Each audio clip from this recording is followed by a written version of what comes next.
1990 മുതൽ അമേരിക്കയിലെ വിവിധ സ്ഥലങ്ങളിൽ ഐടി മേഖലകളിൽ ജോലി ചെയ്യുന്നവരാണ് ഇന്ത്യക്കാർ. എന്നാൽ എന്താണ് ഇന്നത്തെ അവരുടെ അവസ്ഥ? ഇന്ത്യയിൽ നിന്നുള്ള നിരവധി ആളുകളാണ് വിദേശത്ത് ജോലി ചെയ്യുന്നത്. അമേരിക്ക, വിവിധ യൂറോപ്യൻ രാജ്യങ്ങൾ, ഗൾഫ് രാജ്യങ്ങൾ തുടങ്ങിയ സ്ഥലങ്ങളിലെല്ലാം ഇന്ത്യക്കാരുടെ സാന്നിധ്യം വളരെ വലുതാണ്. മിക്കവരും ഉയർന്ന പദവിയും വലിയ ശമ്പളവും സ്വന്തമാക്കിയവരാണ്. എന്നാൽ ഇപ്പോൾ ഇന്ത്യൻ ടെക്കികളെക്കുറിച്ചുള്ള അമേരിക്കക്കാരുടെ വാക്കുകളാണ് വൈറലാകുന്നത്. യുഎസിലെ ഉയർന്ന ശമ്പളമുള്ള തസ്തികകളിൽ ഭൂരിഭാഗവും ഇപ്പോൾ വിദേശികളായ തൊഴിലാളികളാണ്. അതിൽ ഇന്ത്യക്കാരും ഉൾപ്പെടുന്നു. അതുകൊണ്ടുതന്നെ സ്വദേശികൾക്ക് തൊഴിൽ അവസരങ്ങൾ കുറഞ്ഞതായും വിദേശികളായ തൊഴിലാളികളെ മാത്രമാണ് ഉയർന്ന തസ്തികയിലുള്ളവർ നിയമിക്കുന്നതെന്നുമാണ് ആരോപണം. സ്വജനപക്ഷപാതം എന്നാണ് യുഎസിലെ ജനങ്ങൾ ഇതിനെ വിശേഷിപ്പിക്കുന്നത്.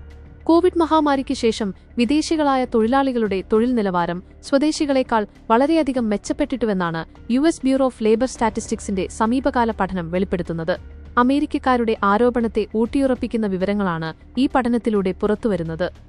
അതേസമയം യുഎസ് ഭരണകൂടം അടുത്തിടെ പ്രഖ്യാപിച്ച H-1B വിസ അമേരിക്കയിൽ ജോലി ചെയ്യുന്ന വിദേശികൾക്ക് വലിയ വെല്ലുവിളിയായിട്ടുണ്ട്. യുഎസിൽ ജോലി ചെയ്യാൻ ആഗ്രഹിക്കുന്ന വിദേശ പൗരന്മാർക്ക് നൽകുന്ന ഒരു തരം നോൺ ഇമിഗ്രന്റ് വിസയാണ് H-1B വിസ.